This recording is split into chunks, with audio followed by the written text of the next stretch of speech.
The next legendary banner is upon us with its usual 8% 5-star focus rate. We will be going over all the units available and briefly talk about their skills for inheriting. First, we have to discuss our newest legendary hero. This month we got a pretty good surprise with Legendary Faye. She is going to be an Earth Parap legendary and she'll be a blue infantry dragon this time. From her kit, it looks like this Faye will probably be on the slower side and is committing to the usual enemy phase dragon playstyle. I'm expecting a more min-max type stat spread with lower speed, but she does double one enemy while initiating, so maybe Faye will have a somewhat average speed stat. In terms of old skills though, Legendary Faye is going to come with Dragon's Ire, the dragon only quick riposte skill with partial follow-up.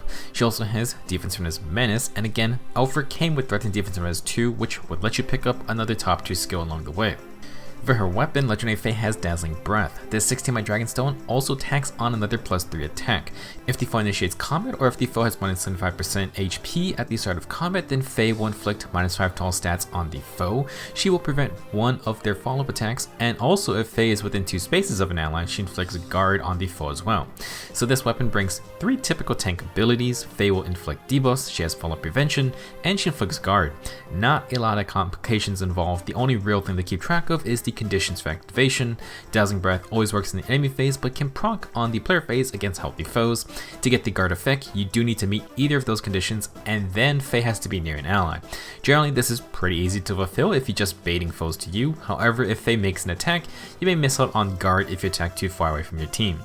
Besides that, Faye has some solid effects here, and if she is a slower dragon, then she has some player phase protection thanks to the follow prevention. Generally, most defensive dragons do not have the best player phases, but Legendary Faye will be able to stop one attack, and she has Defensive Menace as well. With that said, Faye has a very annoying special you're going to have to deal with at some point. Life Unending is a 5 cooldown special, and on turn 1 it's going to pre-charge itself. This is essentially a miracle special where if Faye takes a fatal hit, she will survive with 1 HP if she had more than 1 HP to start with. Now after combat, once Life Unending procs, Faye also heals 99 HP. This healing only works once per map, but you still basically need to kill Faye 2 times over. She is actually the raid boss with 2 health bars, and with her unique weapon, we saw that Faye is already stacking a ton of tanky abilities. She's looking to be an extremely annoying unit to deal with, and in general, it's probably going to be extra annoying for the legendary battle map with the inflated HP. While Life Unending does pre-charge itself, we do have ways to deal with it. You could use even or odd Pulse Tide, Pulse Smoke, or bust out the Witchy Wand and Melancholy Staffs, which actually kind of hard counter this special. Now if you can't avoid Faye from charging Life Unending, you can try to stop the full healing afterwards with Fatal Smoke. She would be left on 1 HP and you just have to go finish the job. Now, before Life Unending even matters, you still need to fight Faye, and she's going to come with a Distant Counter skill. Distant Stance is a new DC type A skill that lets you counterattack from any range, but also gives you +5 resistance when the foe initiates combat. Distant Stance looks similar to Close Reversal that Gatekeeper had, and it is a pure upgrade over regular DC. We do know that you need to have the actual Close Counter skill to inherit Close Reversal, so you probably are going to need regular DC to inherit Distant Stance. This makes it a little messy to inherit, but you can grab Distant Stance with Dragon's Ire if your dragon already had Distant Counter on them. You can also use Elfric to get Defensive Menace prereqs, and that's going to allow you to pick up Distant Counter and Distant Stance. Now, unlike the other new Distant Counter skill, Distant Pressure from Brave Mark, this skill does not inflict recoil damage. The reason Distant Pressure had recoil on its effect is because its +5 speed boost can work on either phase. Distant Stance's res boost is enemy phase only. Overall, Legendary Faye seems to be trying a different type of defensive playstyle, something similar to like Hell. She is relying on Miracle to stay alive and avoid 1-round KOs, which can be helpful for certain situations like being on a defense team. She also has a bunch of tank abilities to try and stall her inevitable death, and after Life Unending procs, Faye's gonna full heal, which means the enemies have to kill her again. You can try to recharge Life Unending for a regular Miracle proc on the second health bar, but it is a 5 cooldown special, and I don't think it's worth running something like Steady Breath when Life Unending already pre-charges itself at the start of each battle. In general, it does seem like Legendary Faye will be your typical enemy phase type dragon. She has Distant Counter and Dragon's Ire, which is pretty standard stuff, and she isn't really worrying about specials since Life Unending charges itself already. Ideally, the fall prevention and guard effects should keep Faye alive for a few rounds of combat, and then when she does go down, Life Unending gets her back ready for round 2. A little concerned about damage output without a damage special, however, maybe this Faye has a lot of base attack. also concerned about these scary dragon killers in the game, like the new refines for Brave Alm and Eliwood. We also got Legendary Marth getting his remix buffs and refined with this update, or with the upcoming update, and that Marth is literally the actual hard counter for dragons. If Faye loses all her HP to one Falchion Slap, then Life Unending may not be that helpful if the Dragon Killer can get past her fall prevention. No follow-up does kind of counter her a lot as well, since it's Stop Dragon's Ire and the follow-up prevention effect. Now, I do think this Faye will love Niffle and Mooseball as backup support. Adding damage reduction to a tank is always nice, and then Mooseball can add even more extra damage since Faye is running a damage special. You could also just swap Life Unending out for something like Aether, and Legendary Faye can really just run the classic DC plus Steady Breath plus Quicker Post Dragon build, and you got some pretty good effects from her weapon to go with that. That may be better for general content where you kinda want Faye to do some killing as well. Overall, until we see her full stats, I'm a little unsure of how to rate Legendary Faye. She looks really tough to bring down unless you have one-shot type damage, and sometimes all you need is one miracle proc to completely ruin the opposing team. You're probably gonna want to let Faye initiate first, although with Defense vs Menace, -5 to all stats, and Follow Prevention, that's probably not gonna be super easy to deal with like with other usual enemy phase dragons. Either way, looking forward to seeing what kind of trouble Faye can stir up. Moving on, we'll be going over the 11 other heroes on this banner. For red, we have Mirabilis, Legendary Roy, and Nyx. Blue has Legendary Faye, Uller, and Niffle. The green group has Hel, Triandra, and Charlotte. Last, Colorless has the Valentine crew of Mela, Duma, and Legendary Alm. Starting with the red group, we have Mythic Mirabilis. She's an Anima Mythic hero and a Flying Sword Dancer who drops speed for some decent defense and res. Her Whimsical Dream Dance gives an AoE attack buff and inflicts an AoE attack debuff on the closest enemies.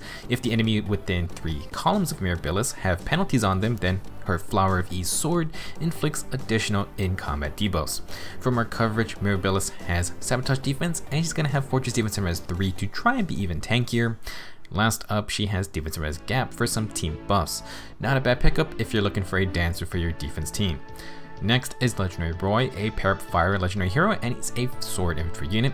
This Roy has somewhat balanced status stats, and his Dragon Bind is effective against dragons and has distant counter on hand. Roy's Human Virtue C skill buffs himself and adjacent allies if he starts the turn next to non-beast or dragons. With bonus doubler in his A slot, Roy can stack a bunch of stats, and he can provide a really nice and simple attack and speed buff for your team. Very easy to use unit, and I think he could get some interesting remix buffs in the future. In terms of fodder, Roy really only has bonus doubler. It's an okay A skill, but there have been a bunch of field buff neutralization effects that can mess it up. Last up is Nyx, the Rule Breaker Mage. She's a super offensive red infantry mage, and Ginun Gagap has 40% damage reduction on initiations or when a major healer attacks Nyx first. It also empowers Nyx's next attack with the damage reduced, similar to Fjorm's Ice Mirror. Nyx is pretty squishy, especially on the defense side, so 40% damage reduction can only do so much. However, there is a super cheesy setup involving Miracle. If Nyx can proc Miracle, all the overkill damage Miracle absorbs counts as damage reduction, which then counts towards Nyx's empowered counterattack. This allows Nyx to tank insanely high damage hits and fire back with nukes of her own, and I recommend googling Nyx with Miracle to see this kind of thing in action. It pretty much works only one time, and you need absurd special cooldown support to charge Miracle in time. However, it's a very funny interaction.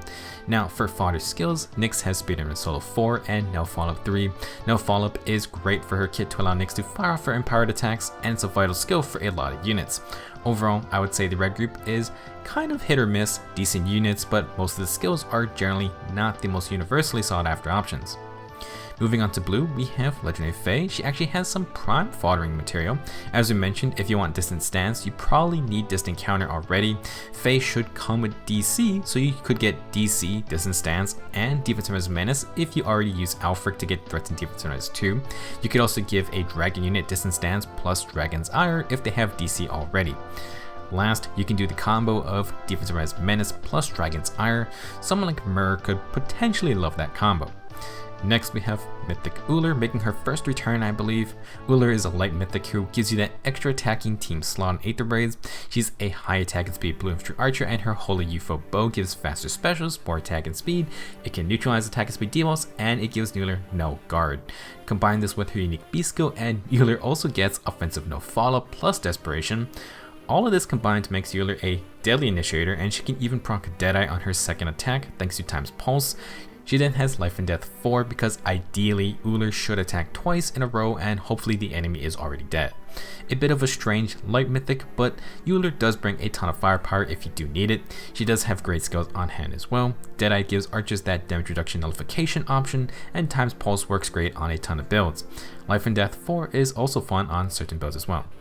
Last up we have Niffle, one of only 2 cavalry dragons. She is quite fast, but she has an odd set of abilities. Niffle can inflict -5 to all stats, and after combat inflict the status that prevents counterattacks in an AoE. She then has low attack and speed, and the tier 4 8th rates defense skill that boosts attack and speed further. It may be the tier 4 version, but it's still reliant on defense structures being up, so plan your map wisely. On the defensive side of things, Niffle's Domain of Ice gives nearby allies +4 speed and res and 30% damage reduction on the enemy's first hit. If Niffle is near allies, she gains those same benefits. Niffle also has Rally Defense and Res Plus to further bolster one ally. Domain of Ice is a neat support skill because 30% damage reduction is just great no matter how you slice it. Niffle can provide support on offense with the no counterattack status, and she can provide damage reduction for more defensive maneuvers. She can give for champion, Ascended Fjorm a little more damage reduction on top of all the buffs, so that's pretty nice. Overall, the blue group offers some really nice units and top tier skills. If you want Legendary Fae, not a bad time to try and get her. Moving on to green, we have Hel, a dark mythic hero and a flying axe user. Hel is another miracle abuser since it's built into her weapon, but it does only affect non-healers and mages. Hel also targets resistance instead of defense, but again only versus non-healers and mages. She then has accelerated specials and neutralizes flyer effectiveness, which is quite nice.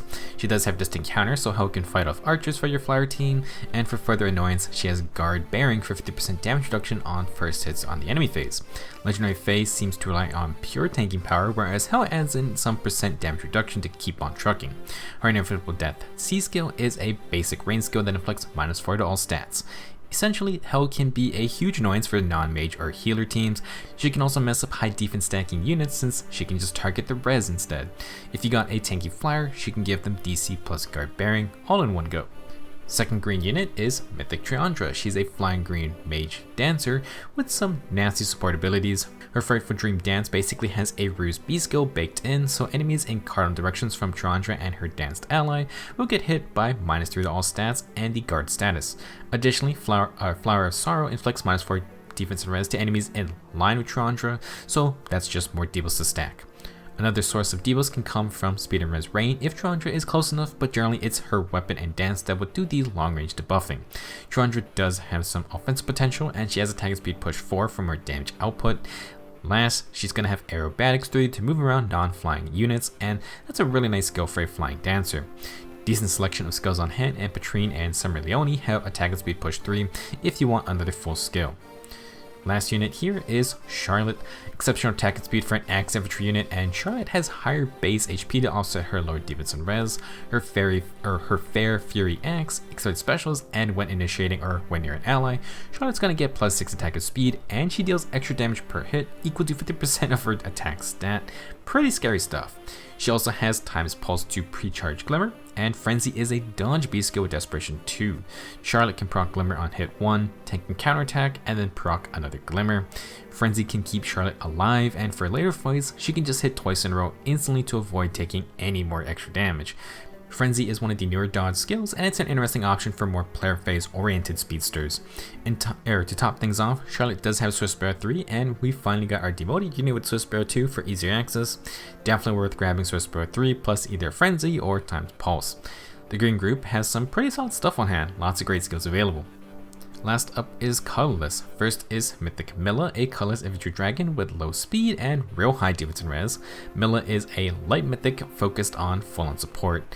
Nurturing Breath is going to give +2 to all stats to allies in a huge AoE, and Milla's turn wheel inflicts isolation on foes in cardinal directions if they have less defense than Milla.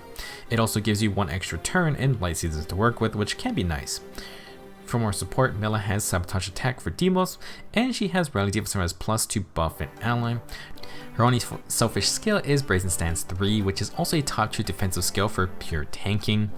If you like stacking stats or want isolation, Milla could be a great mythic to pick up. Next is Mythic Duma, an animal mythic hero that boosts attack. He's a colorless armored dragon with low speed and can be an annoying unit in certain situations.